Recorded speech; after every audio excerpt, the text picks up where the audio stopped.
¿Qué tal? Muy buenas tardes. Gracias por acompañarnos en un programa más aquí en Hable con el Experto de Primicias. Los invito nuevamente a que nos puedan seguir a través de todas nuestras plataformas en primicias.es, nuestra página en Facebook, YouTube y Twitter.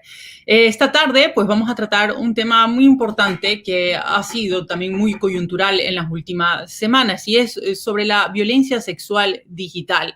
Para eso, mi invitada de hoy es una verdadera experta, Albertina Navas, quien es asesora de comunicación digital, investigadora, docente.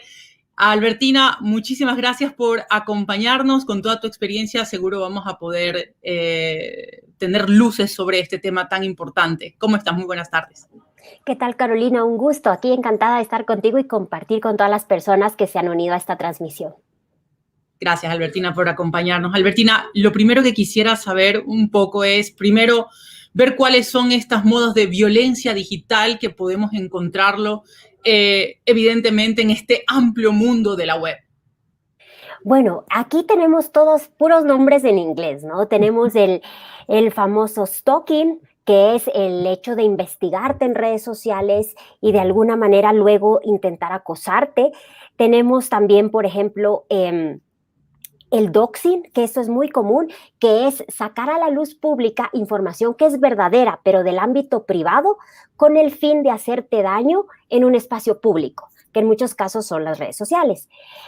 También tenemos otras del estilo phishing, que es suplantación de identidad, pero incluso, y quizá esta es la menos conocida y la menos explorada y debatida, hay una que se llama el sharenting, que es la sobreexposición que hacen los propios padres de sus hijos en redes sociales. Entonces, pues los riesgos nos vienen por todos los lados. Ahora, dentro de las investigaciones que tú realizas constantemente, en Ecuador, ¿todas estas formas de violencia se están dando? Es correcto, porque justamente la lógica de que hay cierta condición de anonimato en las redes o que yo pueda usar cualquier foto que no sea mía, y se hace mucho grooming, que es decir, un adulto que se acerca a un menor bajo una identidad falsa con el fin de luego requerir algún tipo de favor sexual, es muy habitual, porque muchos niños y adolescentes pues no necesariamente aplican filtros adecuados y pues creen que están haciendo amigos o que van a conseguir a alguien que les dé un regalo o que van a conseguir una oportunidad. Por ejemplo, el tema de venderles la idea de ser modelos también seduce a veces a muchas adolescentes. Entonces, efectivamente, no está geolocalizado. Es un problema más bien inherente a la plataforma y a esta suerte de anonimato de no tener la certeza quién está al otro lado de la pantalla. Claro, y ese es el principal problema, ¿no? Es decir, no saber la identidad o a veces están presentados bajo un nombre, pero no sabemos si es cierto. Ahora, Albertina, ¿cuáles son las características probablemente que podríamos detectar si podemos ser víctimas de este tipo de delitos? Bueno, yo creo que lo primero es tomar ciertas medidas de prevención y estar claros en ciertos conceptos. Siempre les comparto a mis alumnos que no acepten en Facebook a nadie que ellos no aceptarían en la sala de su casa. Ese tiene que ser una suerte de filtro. Si es una persona a quien yo no le tengo la suficiente confianza, no sé quién es, o de plano lo conozco, pero no lo suficiente como para invitarle a sentarse en la sala de mi casa, no lo aceptes en Facebook. Facebook es un espacio personal donde uno comparte muchísima información del ámbito privado, lo que hice el fin de semana, fotos con mi familia, con mi perrito, con mis hijos, etcétera. Entonces uno está desclasificando muchísima información del ámbito privado.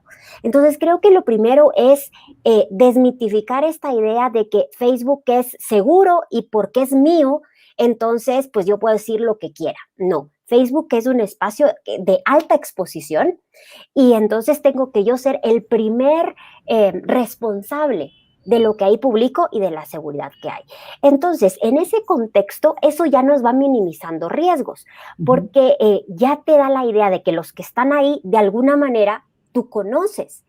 Pero si no es así, ¿por dónde empiezan a filtrarse estos riesgos? Justamente por personas que se acercan a ti de quien no tienes certeza de su identidad. Esa es como la primera pista de que puedes estar frente a un posible riesgo. ¿Qué otras formas hay? Es decir, si finalmente ya has permitido que entre, ¿no? O incluso a veces pueden ser personas que son conocidas y que pueden tener una información privada y que termina siendo pública. Por ejemplo, en el tema de violencia sexual, esto se da muchísimo, es lo que se está dando y ha sido denunciada por varias mujeres, ¿no? Y eso es lo que más adelante quiero conversar justamente sobre el proyecto de ley que fue aprobado recientemente en la Asamblea. Pero a ver si tenemos un poco más de pistas a cómo se llega hasta este punto, ¿no? De decir, bueno, esto es violencia.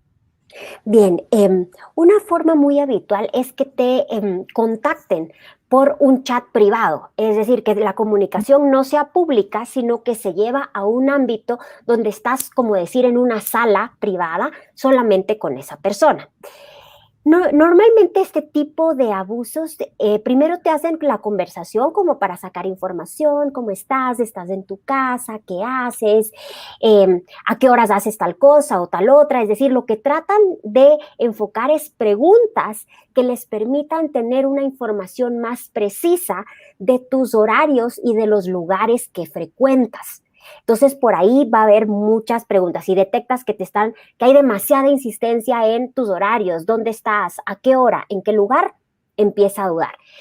Y un segundo paso muy habitual es que tratan de sacarte de la red social y llevarte a una red que consideran más segura, que es WhatsApp. ¿Por qué WhatsApp es una red más segura para un potencial abusador? Porque no hay trazabilidad. En una red social, todo queda de alguna manera, queda una huella digital, digamos, grabada en la plataforma, de manera que si hay cualquier tipo de reclamo, pues hay una huella de esa conversación. WhatsApp, a diferencia de Facebook, es una red de mensajería instantánea, no una red social.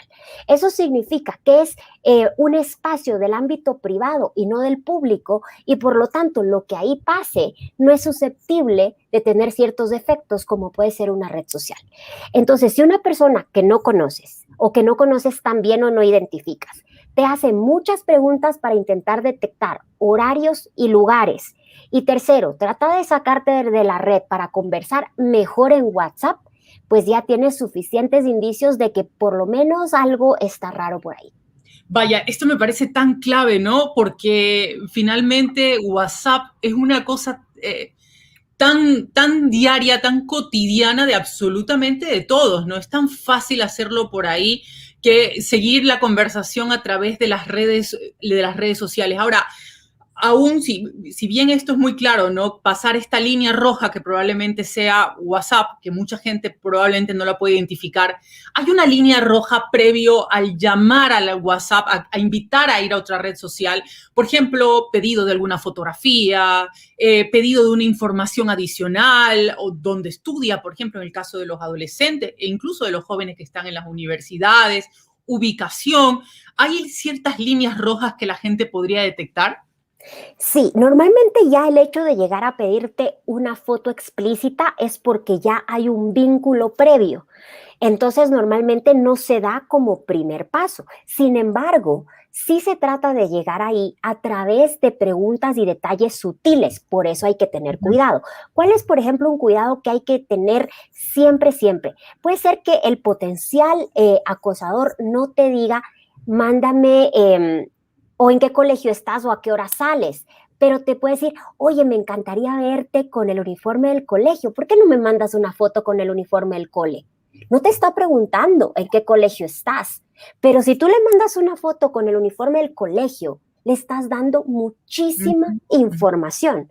O también te pueden decir, tal vez no te pregunten dónde vives, peor te van a decir, mándame la ubicación, pero te pueden decir, ay, hazte un selfie a la entrada de tu casa. ¿Qué te parece si hoy que llegues del gimnasio, te haces un selfie cuando llegues y me lo envías? Y le estás dando información de probablemente el lugar donde vives. Y te doy un ejemplo. En Guatemala hubo yo viví en Guatemala, por eso hago referencia a este país. Hubo un proyecto de la Embajada de los Estados Unidos de seguridad digital. y llegaron a ubicar a un acosador porque una de las fotos que compartió la menor se veía de fondo, imagínate, el número de medidor de luz de la casa. Y por el número de medidor de luz lograron encontrar a la persona. Entonces, ninguna foto es ingenua. Por eso tengan cuidado. Y un acosador no va a ir directo a pedirte que le envíes una foto desnuda. Va a empezar con preguntas, fotos y acercamientos sutiles. Vaya, estamos conversando con Albertina Navas, quien es una experta, es investigadora y una experta en asesoramiento de más digital. Es docente universitaria, ha vivido en varios países y bueno, ustedes pueden también comenzar a realizar sus preguntas si quieren hacerle justamente a Albertina. Albertina, la Asamblea Nacional hace apenas días aprobó justamente este proyecto de ley para evitar la violencia sexual digital. El espíritu y mucho de esta ley viene justamente por la denuncia de una joven que sufrió un atentado contra su vida en general, su vida íntima, porque comenzaron a publicar fotos privadas de ella a través de las redes sociales. Lo que ella no podía imaginar o no podía creer es que era una ex pareja. Finalmente, la ley se ha aprobado con sanciones para aquello, pero ahora, ¿qué tan viable es que se pueda realmente llegar hasta estas personas?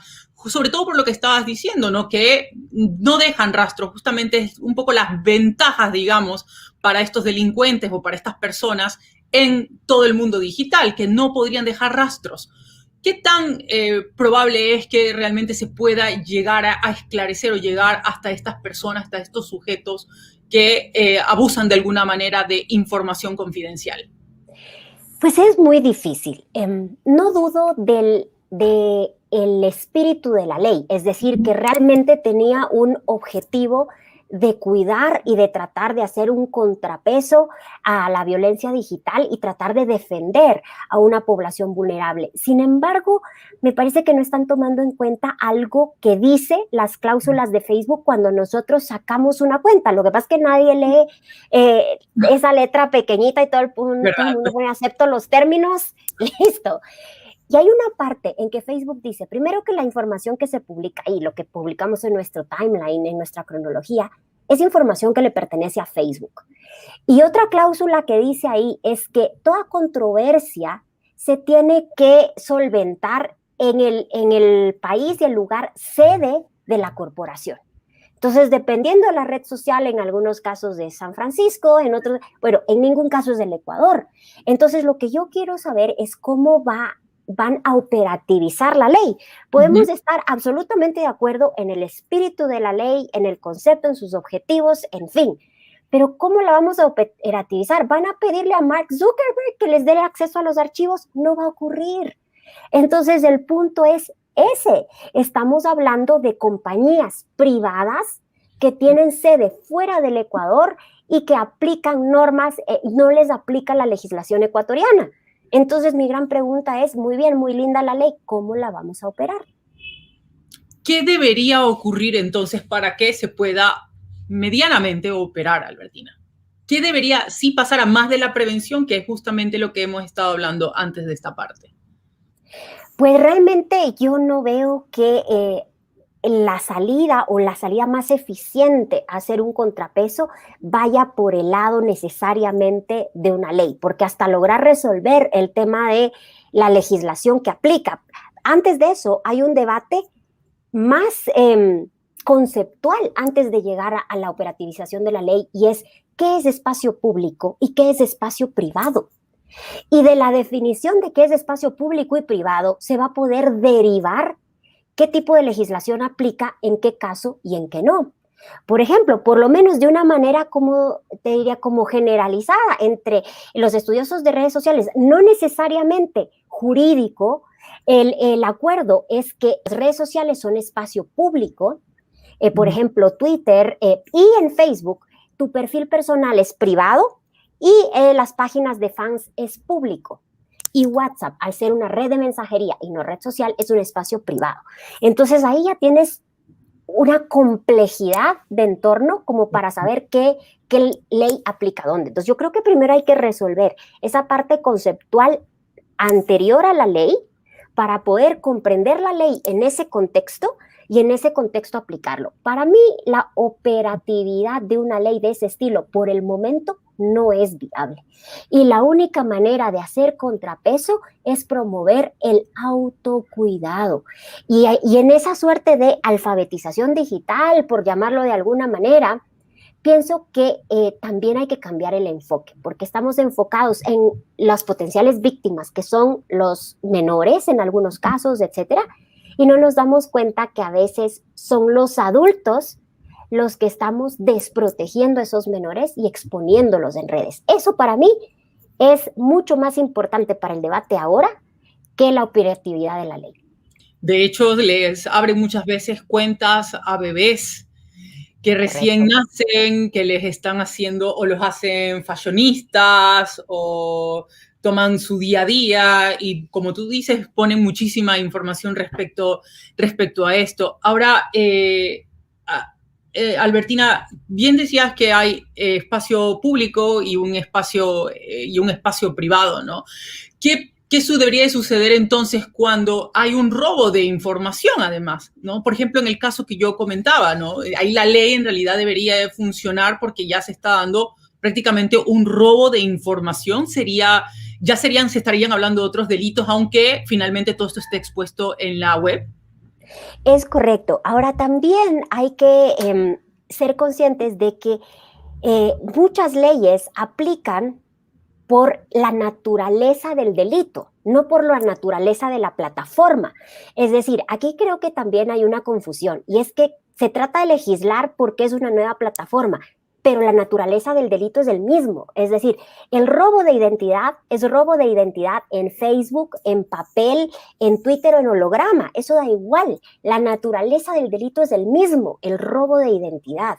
Entonces, yo creo que a veces hay un enfoque a veces innecesario en promover una legislación cuando lo que hay que ver es la naturaleza del problema. Entonces, si hablamos, por ejemplo, de difamación, que en la ley trata mucho de proteger que haya difamación, la difamación es difamación, aunque alguien en la sala de mi casa lo diga, o si lo hace en el parque, o si lo hace en la calle, o si lo hace en Facebook.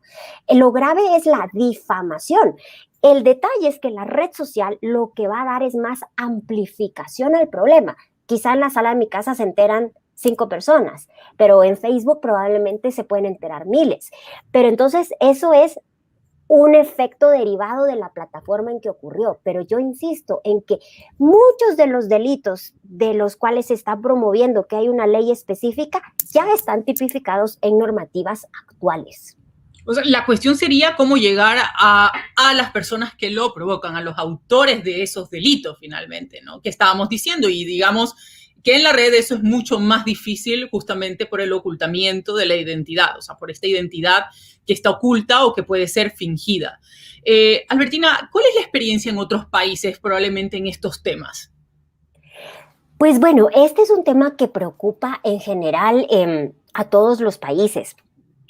De hecho, estaba ahora leyendo algunas estadísticas de varios de este tema de riesgo, y por ejemplo veía que en el tema sexting, o sea, el tema sexting técnicamente no hay un crimen ahí, pero es como la primera puerta que abres a que pueda haber un riesgo inminente de una posible agresión o exposición de tu intimidad. Y decía que 4 de cada 10 personas mayores a los 18 años han practicado el sexting en 13 países de América Latina.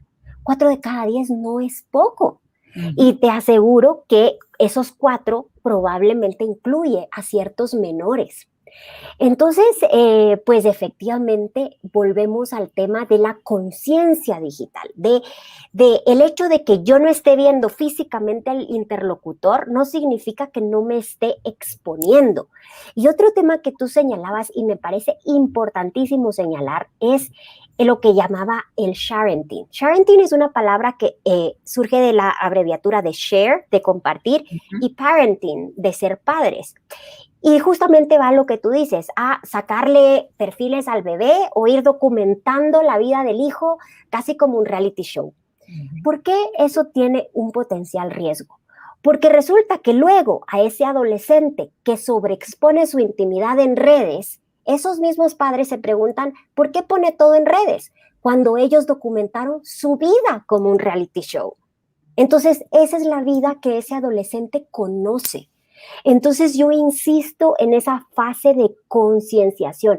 Los asambleístas pueden hacer 25 leyes, que si los padres exponemos a los chicos o si los chicos no tienen conciencia de su propia privacidad, ninguna ley va a ser suficiente. Ahora, este tema pasa muchísimo también por educación, Albertina. Entonces, aquí no debería existir, no sé cuál es tu opinión en este sentido, debería existir tal vez dentro ya de las mallas curriculares y hablamos de la educación básica, debería existir ya alguna materia donde se estemos hablando del buen uso de las redes sociales, que por cierto por aquí todavía si no fuese por la pandemia y que aceleró de alguna manera toda la parte digital en el país, hasta hace poco era como visto como algo muy malo, ¿no? Estás en redes sociales, solamente pasas en el teléfono, pero en realidad no se está educando de cómo hacer un buen uso de este dispositivo.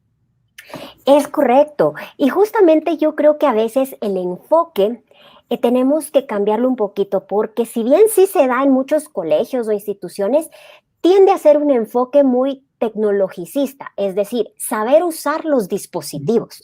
Pero creo que el gran desafío y reto es hacer la conciencia de cómo a través de esos dispositivos se genera vínculos, se abre la puerta a riesgos o cómo también se puede dañar o construir relaciones. Fíjate que estaba leyendo una investigación de la Universidad West Nanterre de París, donde un investigador hace una propuesta que se llama la regla del 36912. Y lo que él nos habla es de cuándo es prudente empezar a dar a los niños dispositivos celulares, que a veces es pues, la gran pregunta de los padres. Entonces, este investigador dice, 36912, 3, antes de 3, nada. Ni tele, ni tablet, ni celular, ni nada. Luego dice, hasta los 6 puede ser que puedan ver un poco de televisión. Antes de los 9, no internet. Y dice, antes de los 12, no celular. Y en la medida de lo posible, entregar lo más tarde que sea posible el celular a un niño adolescente. Y creo que eso es también muy prudente y que debiera ser parte de esa lógica de educación, porque si el colegio hace un gran esfuerzo y no hay una corresponsabilidad en la casa, pues finalmente no se logra el objetivo. Bueno, claro, y ahora mismo y tener un control, de hecho, sobre todo los niños y los adolescentes del uso de sus dispositivos es muy complejo, pero ¿no crees que también lo que estaría pasando aquí, si un poco se aplica aquello, sería también como de alguna forma retrasar justo la educación que deberían de tener del buen uso de estos dispositivos? ¿No sería como ponerle un misterio alrededor de usar internet y del teléfono en lugar de decirles qué es lo bueno y qué es lo malo? Pues no necesariamente, digamos, igual que todo en la vida, uno va aprendiendo cada vez algo en mayor complejidad y en la medida en que está preparado para asumirlo, pues tiene un conocimiento a mayor profundidad. Entonces, es lo mismo.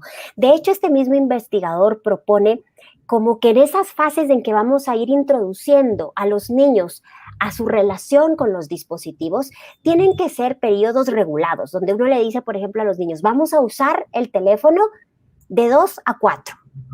Y en ese periodo lo usamos y después se acaba el periodo. Es decir, que esto tenga también ciertas reglas, porque otro riesgo en el que podemos caer es el que se llama el bumping, que es que los niños y adolescentes, por estar viendo el celular, empiezan a no dormir bien y están hasta 2 y 3 de la mañana consumiendo información en redes y eso empieza a afectar su rendimiento físico y también su capacidad de concentración.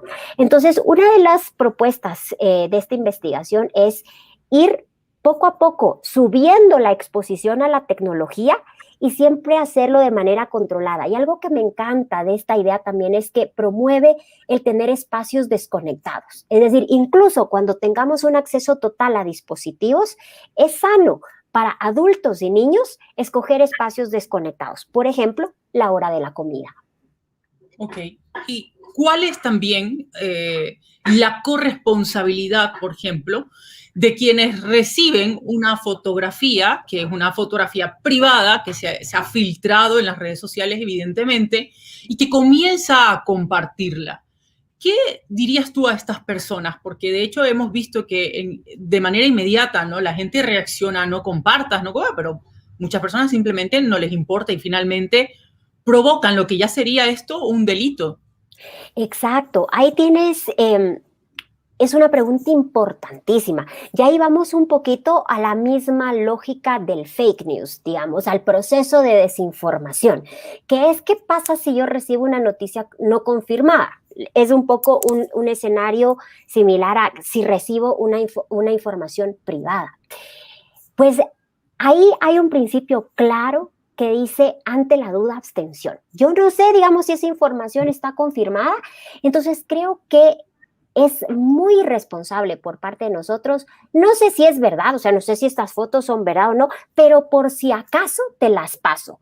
Ese por si acaso te las paso por 100,000 personas, a 100,000 personas y a 100,000 personas hacen a una foto viral. Entonces, la única manera de combatir la viralidad es parando antes de compartir. Y aquí hay tres preguntas que se llaman el triple filtro socrático, que bueno, pues Sócrates lo desarrolló en su tiempo, pero creo que son muy vigentes en la época de las redes sociales, que son el filtro de la verdad, de la veracidad y de la utilidad. El filtro de la verdad es, pregúntate, ¿me consta que esto sea verdad? Pero ¿me consta el punto en que yo pueda sostener si alguien me lo refuta? Segundo, bondad. ¿Qué significa? ¿A quién le beneficia que yo comparta esto? Acuérdense que siempre hay agendas ocultas. Si alguien me lo pasa, es porque a alguien le golpea y a alguien le beneficia. Y el tercero, de la utilidad. ¿Cómo la persona que está en esta foto o en este video saldría ganando si yo comparto esta información? Si tú recibes una foto privada, te aseguro que muchas veces no tienes veracidad de la información, no le es útil a nadie y no le beneficia a la persona. Entonces, ¿para qué lo compartes? Y eso aplica para muchísimas otras cosas y no solamente para el caso de violencia sexual, digital, también para toda esta información. No podemos decir que son fake news, no son noticias falsas, en realidad eso no son noticias. Las noticias siempre pasan por un filtro, así que esto es simplemente información que se está compartiendo. Albertina, muchísimas gracias por habernos acompañado esta tarde. Realmente creo que ha sido muy útil toda la información y espero de verdad que toda la gente haya tomado muy en cuenta estas recomendaciones. No sé si quieres decir algo más. Pues nada, solamente invitarles a que seamos muy cuidadosos de lo que publicamos en la red. Acuérdense que somos lo que publicamos, que siempre dejamos una huella digital y que lo que queremos decir de nosotros se va construyendo a partir de esta historia. Entonces, seamos el primer filtro de nuestra propia historia en las redes sociales. Muchísimas gracias, Albertina. Albertina Navas, asesora de comunicación digital, investigadora y docente. Gracias y gracias a todos ustedes también, a nuestra audiencia de primicias.es, por siempre acompañarnos cada semana en Hable con el Experto. Muchísimas gracias, nos vemos la próxima semana con un nuevo tema.